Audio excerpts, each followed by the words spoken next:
akhlak-akhlaknya ulama-ulama terdahulu.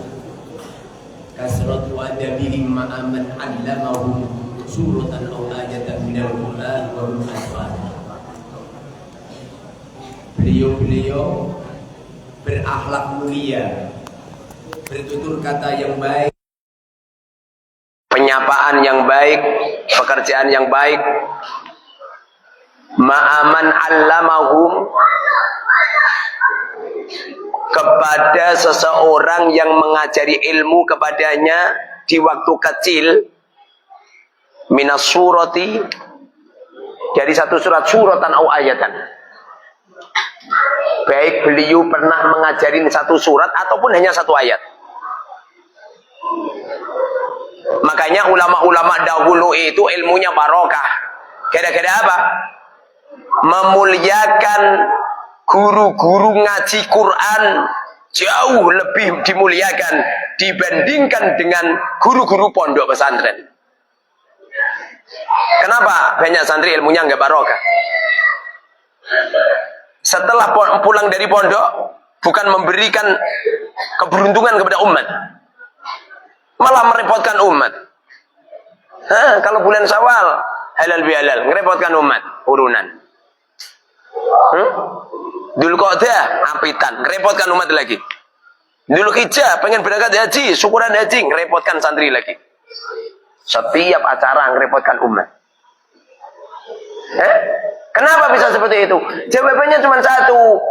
Olehnya memuliakan guru pondok pesantren mengalahkan olehnya memuliakan guru-guru ngaji Quran.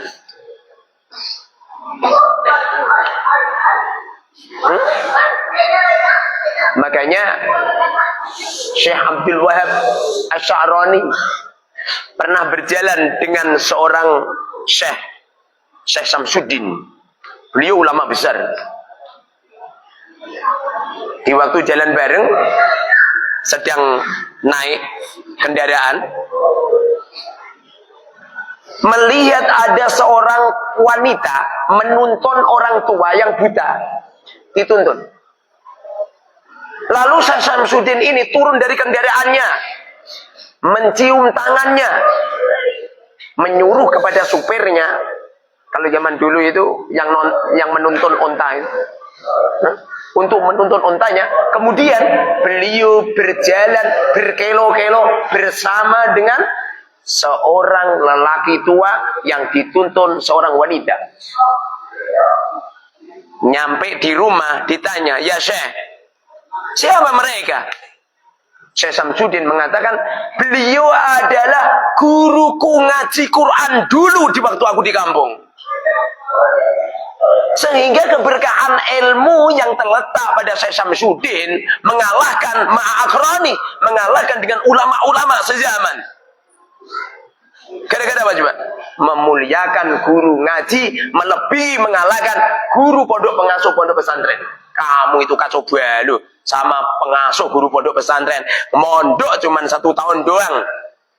Walah oleh nyalami bolak-balik. Digawano rong kresek, isih bisa roi, oleh melaku, isih berangkang. Keluar dari rumahnya berangkang lagi, bareng ketemu sama guru Quran. Pecine penceng-penceng sithik. Tubuhnya hitam gelap, sering ke sawah, kemudian kamu tidak kamu muliakan. Makanya ilmumu nggak barokah. Sekarang ini banyak kiai-kiai yang ilmunya nggak barokah. Makanya banyak pondok-pondok pesantren yang ngetengi santrinya. Pondok pesantren yang koruptor, pondok pesantren yang tidak sibuk ngajar santri, kesibukannya ke sana kemari, apalagi ngisi pengajian. Pulus, bisaro, seneng dia. Beda kalau saya ngisi pengajian.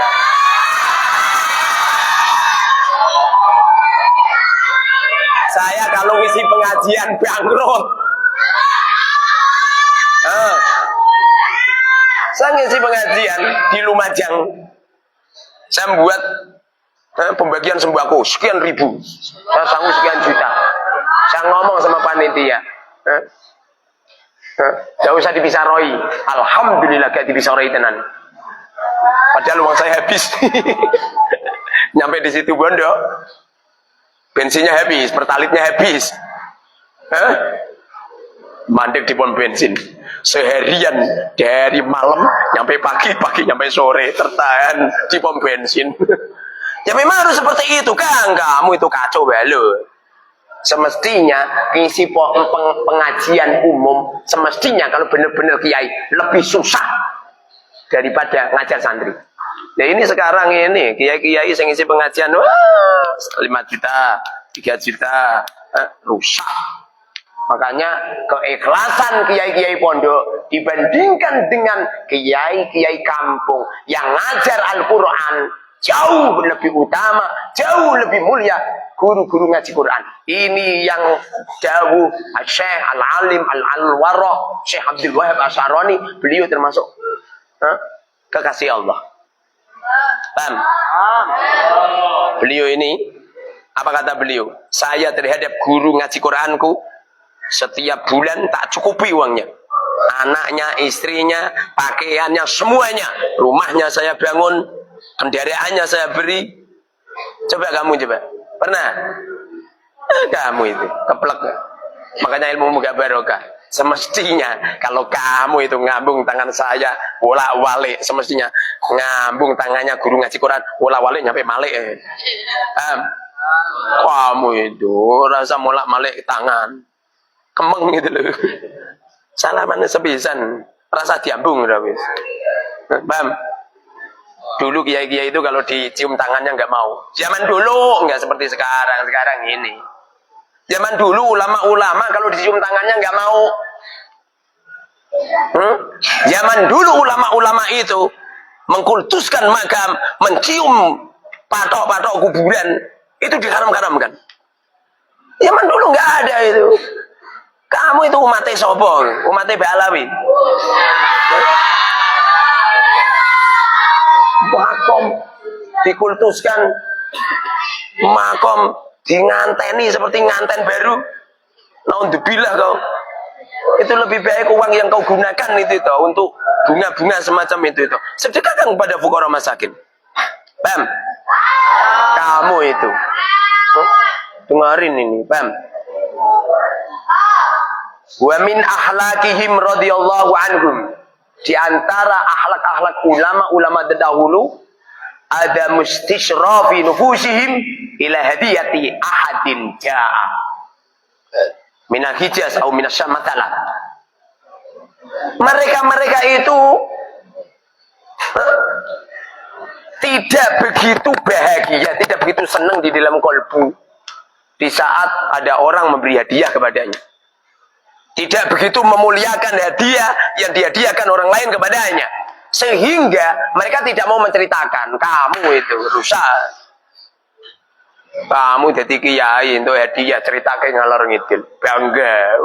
Seakan-akan kamu mendapatkan hadiah semacam itu sebuah kebanggaan. Padahal itu bertentangan dengan dawuhnya Rasul, al-yadul ulya khairun min yadi sufla. Tangan di atas jauh lebih utama daripada tangan di bawah. Alhamdulillah. Saya kalau ngisi pengajian itu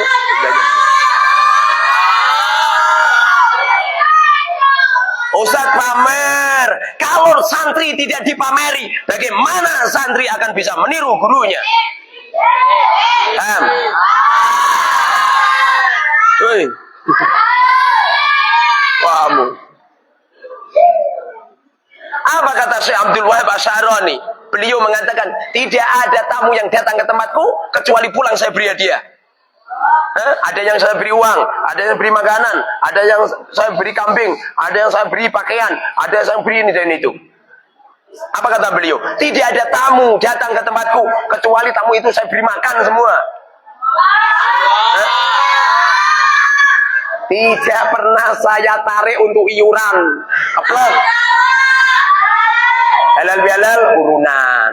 Maulid Nabi urunan. Pengajian umum urunan. Isra Mi'raj urunan. Rojabiyah urunan. Akhir Rusana urunan. Ini kiai urunan. Dengarin. Paham? Ulama-ulama terdahulu itu nggak senang diberi hadiah, itu nggak senang. Justru beliau-beliau senang memberi hadiah. Beliau-beliau senang memberi hadiah, bukan senang menerima hadiah. Fala yuhadditsu ahaduhum nafsahu bi anna fulanan sayudi ilayya syashan au mudasan au faqih wa au nahma dzalik abada. Beliau tidak pernah bangga diberi hadiah orang, apalagi nyampe diceritakan ke sana kemari, nggak pernah diceritakan. Orang itu kalau diberi hadiah kemudian diceritakan ke sana kemari, berarti orang itu senang hadiah, senang sodako. Orang itu kalau salih, orang itu kalau baik, orang itu kalau niru kanjeng Nabi, tidak senang. Tidak senang diberi hadiah, apalagi diberi zakat. Kiai kampung, kiai kampung, senang diberi zakat fitrah. Zakat fitrah itu kotoran, dengerin itu, kupingnya. Zakat fitrah itu kotoran, jangan senang diberi zakat fitrah. Kalau perlu nanti kalau kamu sudah pulang menjadi kiai kampung, tulis. Ya sama, saya juga kiai kampung. Tulisi di depan rumah kamu itu, zakat adalah kotoran jangan dianterin ke tempat kiai. Paham? Dulu itu ulama-ulama enggak mau. Kenapa enggak mau? Gimana ulama-ulama itu min warasatil anbiya wa innal anbiya, sesungguhnya nabi la yaqbalu shadaqatan. Semua nabi, semua rasul, kanjeng Nabi Muhammad tidak mau menerima zakat, kamu malah menerima zakat. Keplek kamu. Apalagi kalau kamu kaya.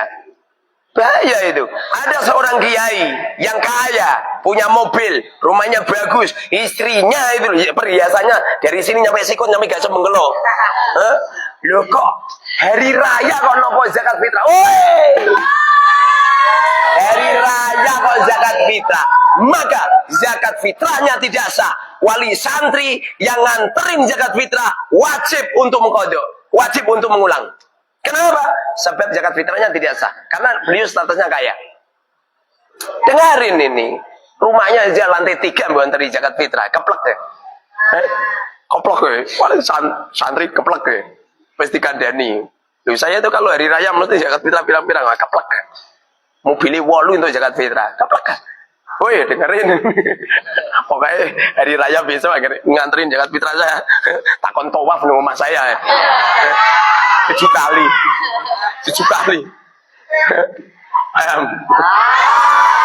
Jangan nganterin zakat fitrah ke tempat saya. Tidak sah. Ustaz katanya kiai itu adalah sabilillah.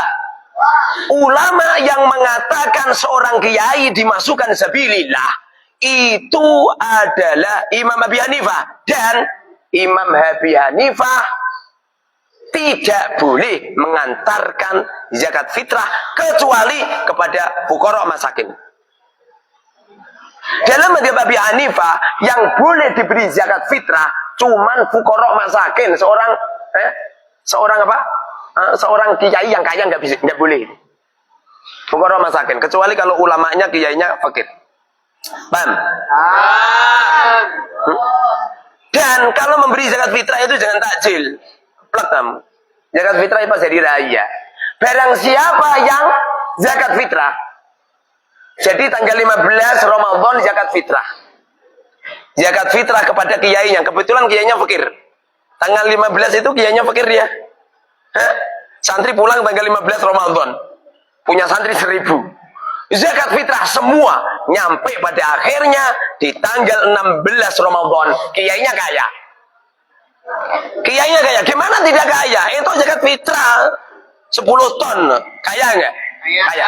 Sehingga di waktu kiainya ini di tanggal 1 Syawal dalam keadaan kaya. Zakat fitrahmu takjil di waktu apa? Di waktu Ramadan itu tidak sah. Walaupun di saat itu beliau fakir. Kenapa? Kewajiban zakat fitrah itu di waktu tanggal 1 Syawal, paham? Tanggal 1 Syawal. Sementara kiai itu di waktu tanggal 1 Syawal itu sudah kaya. Paham maksud saya? Keplek dibagi-bagi. Dengarin ini. Makanya kalau zakat fitrah itu Saya itu kalau tanggal 1, 2, 3 itu santri saya zakatin semua. Tapi saya tidak memberitahu ke dia. Kenapa? Bakhil. Nanti mesti kondo wong tuane. Ma, saya sudah dijakatin sama guru saya. Makmu orang tono zakat meneh. Bakhil 10 wong. Paham? Jadi ngeluarin zakat itu tanggal 1. Jadi pas hari raya itu orang fakir-fakir itu kaya. Sudah kamu loloni bareng tanggal 1 Syawal, fuqara masakin enggak dapat zakat. Fakir kan? Di mana? Bagaimana bisa bahagia? Paham? Ini banyak terjadi ini di beberapa daerah. Makanya jangan seneng diberi hadiah, dan apabila kamu diberi hadiah ke orang, coba cerita-cerita orang menceritakan diberi hadiah kepada seseorang, pertanda kalau dia bahagia, senang. Orang itu kalau senang diberi, pasti dia akan ditakdirkan oleh Allah fakir selamanya. Makanya kamu jangan senang diberi. Kalau ada pembagian jangan senang, paham? Jangan senang. Nanti kayak warga makan MPK. Senang dia.